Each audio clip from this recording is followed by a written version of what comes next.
Pour faire rire Doc Gynéco, il n'y a pas besoin de s'emmerder à écrire des vannes. Non. C'est le laurier du gars qui est tellement fan d'Antoine Decaune qu'il rigole à tout et n'importe quoi. ouais. C'est formidable. Vous, je suis sûr que c'est votre style. Hein. Ah mais moi, j'adorais le père, j'adore le fils. Ah oui, non, mais là, c'est toujours en famille avec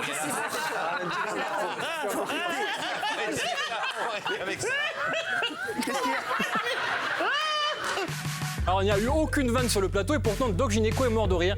Tout ça grâce à une phrase d'Antoine Decaune qui n'est même pas une vanne en fait.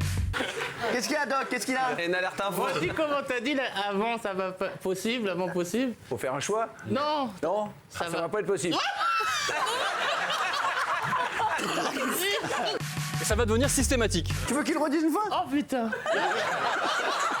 Ça va pas être possible. Et même Antoine Decaune, il est halluciné de son pouvoir comique. Et regardez Doc, quelques minutes après, il kiffe encore plus que quand il boit un cocktail sans fruits.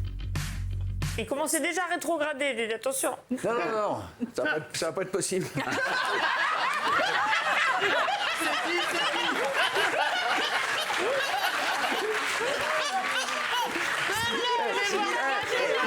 C'est un truc de malade. On va continuer avec Doc, puisque je vous ai montré plusieurs fois sa technique honteuse pour ne pas répondre à une question qui n'intéressait pas. Ouais. Vous vous rappelez ou pas de ça? Bah oui. Ouais. Voilà, alors en fait, il se lance dans un monologue incompréhensible jusqu'à ce que vous en ayez marre et que vous passiez à autre chose. C'est une bonne technique. Il a récidivé la semaine dernière quand on lui a demandé son avis sur l'affaire Hallyday. C'est le retour de Doc l'embrouille. Doc Gynéco, qui a bien connu, qu'est-ce que t'en penses de tout ça? Toi? Il y a plusieurs aspects. Il y a Mode embrouille activé.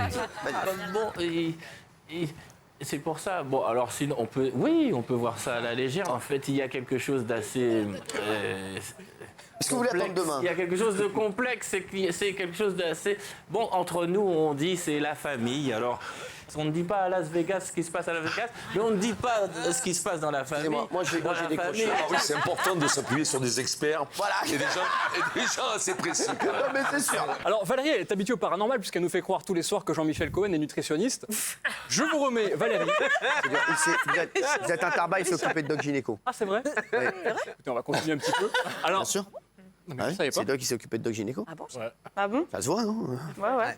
À quoi? Regardez, il est magnifique. Mais bien sûr qu'il est magnifique. Alors, Valérie, je vous remets le laurier de la Dana Scully du Bled.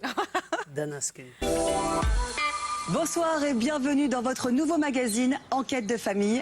D'habitude, quand Valérie Benaïm présente une émission, c'est soit en direct depuis son jardin, soit sur un tube de ABBA. Bonsoir et bienvenue, quel bonheur de vous retrouver encore en direct. Alors que dans Enquête paranormale, dès le générique, tu comprends qu'il faut pas regarder tout seul. Dans son salon, la lumière éteinte.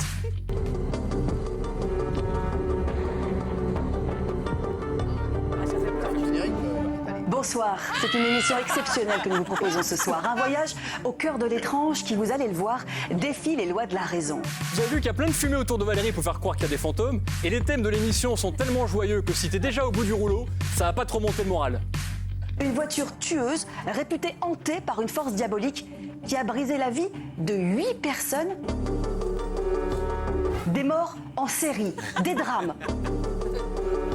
Où une famille entière a perdu la vie pour des raisons étranges. Mais le plus paranormal avec Valérie Benaïm, ça reste quand même quand elle fait ça. Bah, ils ne sont pas 4, non. Ils sont 5, car vous êtes le 5e chroniqueur de cette émission. C'est insupportable. C'est insupportable. Moi j'adore. Alors, je vous dis la vérité, on en a parlé avec la direction d'H2O ce matin, Ouais. en réunion, et tout le monde a dit on n'en peut plus vivement qu'elle aille en vacances. En tout cas, vous êtes très drôle. Allez. Alors, Jean-Michel Maire, c'est le doyen des chroniqueurs, même s'il fait croire aux meufs qui draguent qu'il vient juste d'avoir 32 ans. Pourtant, quand il se fait bâcher par l'animal en direct, on dirait un élève de CP qui se fait engueuler par la maîtresse. Il tente souvent des vannes ou des blagues visuelles qui pourraient marcher, mais souvent le timing n'est pas bon pour vous. Ouais. Ça marche pas trop. C'est le laurier du petit Jean-Michel qui a le visage le plus expressif du monde quand il se fait babacher.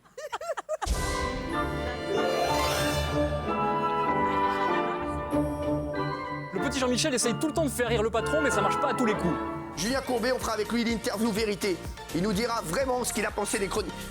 Tu me fais chier. À tous ceux de tes potes.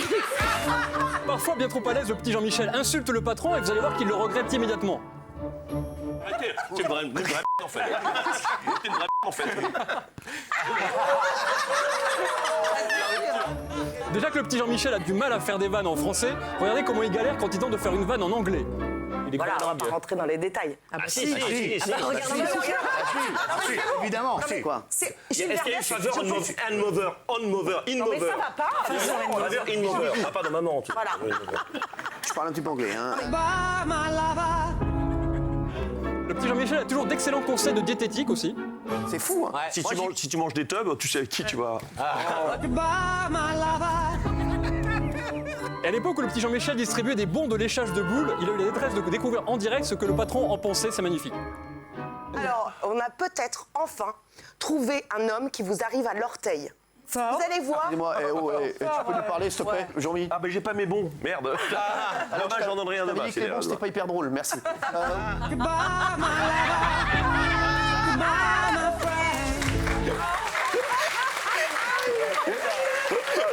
Faites de la peine, sans rigoler, il m'a fait de la peine.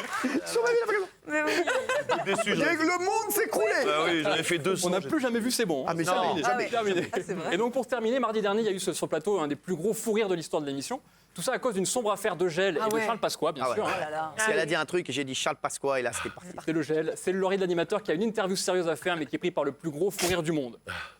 Ah, mais je n'en pouvais plus. Gel, la volonté d'emmener, c'est de rapatrier ses actifs aux États-Unis. Le trust où elle veut rapatrier ses actifs s'appellerait Sam Pasquale, ce trust-là. Elle viendrait. Charles Pasqua. Sam Pasquale.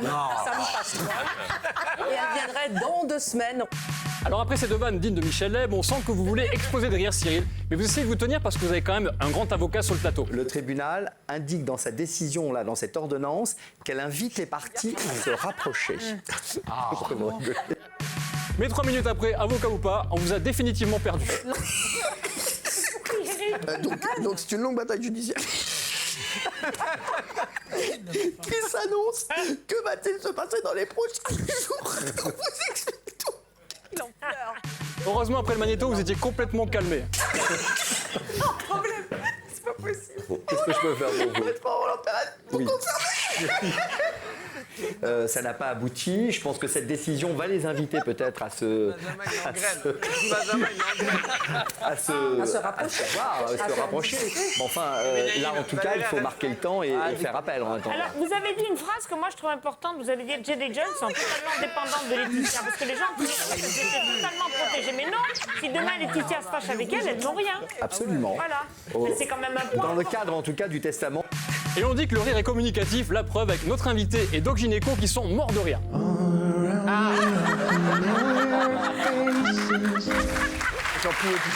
Merci à Félix Souzer.